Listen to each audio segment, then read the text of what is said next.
I did a teaching on the subject called the way of the patriarchs. Go and listen to it.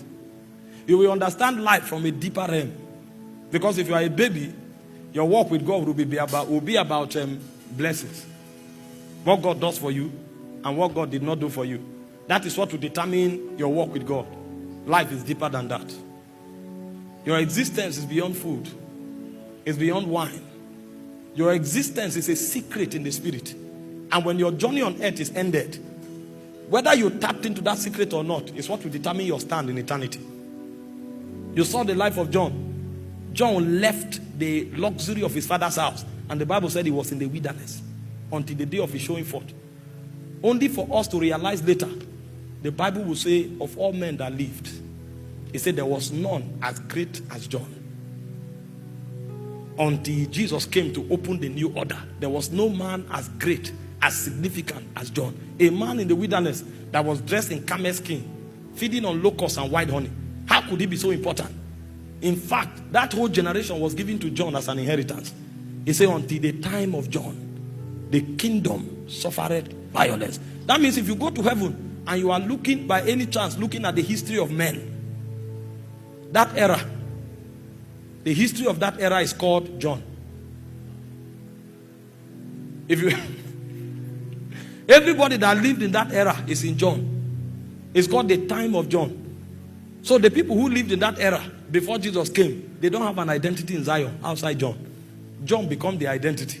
The way you open a book and you see this chapter and you see verse 1, verse 2, verse 3, every other person, no matter the impact they make, they are verses in the chapter of John. Hope you know when you go to heaven, you say, books were open. And another book was open, which is the book of life. The book of life is the story of Jesus. Because it's the one that brought eternal life.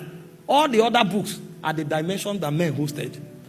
So when you read the book of intimacy, that will be the book of Enoch. When you read the book of faith in Zion, that's the book of Abraham. When you read the book of sacrifice, that's the book of Abel. And so everybody that lived by sacrifice in the spirit is a descendant of Abel. So Abel doesn't need to give birth to a biological child to be relevant. It's only among men that you are looking for sons. I say, if I don't have a son, I will marry 3 more wives. In the spirit, we live dynasties that are immortal. And so any man who walks with God in intimacy today is a descendant of Enoch.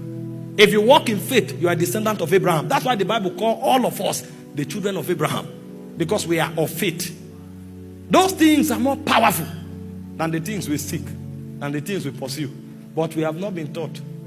Even in the world today, as mundane as it is, the white man understands better. That's why you hardly see a white man shouting and crying for a boy. They know impact is superior to physical dynasty. And so they want to invent something. When they invent something, their name is etched on the sand of time. And so when you call Mercedes-Benz, you are calling car Benz. You can never forget him. There's no number of children he would have given birth to that will preserve his dynasty up till now. But that invention, he can never be forgotten. Every time the plane flies on the air, you are hearing about the Wright brothers. They can never die.